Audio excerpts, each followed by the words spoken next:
I'm about to show you how you can schedule posts or reels on Instagram. So if you find this guide helpful, don't forget to subscribe and like the video. So the first thing you need to do is create your switch to a professional account. If you don't know how, it's very easy. I will leave a link in the description below, and it takes less than a minute. You just need to edit profile, and at the bottom you will see switch to professional account, but I have a tutorial for it.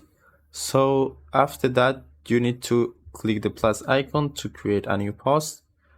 Choose the post you want to upload or reel, and after that go to next or edit it if you want to, and you will see, if you click more options at the bottom, you will see a new feature that says schedule this reel or post.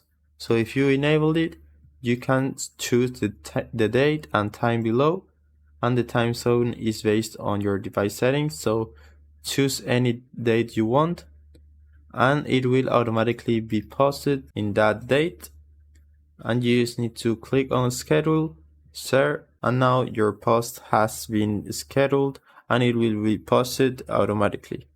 If you want to check your scheduled post, you need to go right here at the top right icon and search for scheduled content, and right here you will be able to see all your scheduled posts and cancel them if you want to. So I hope it was helpful, and thanks for watching.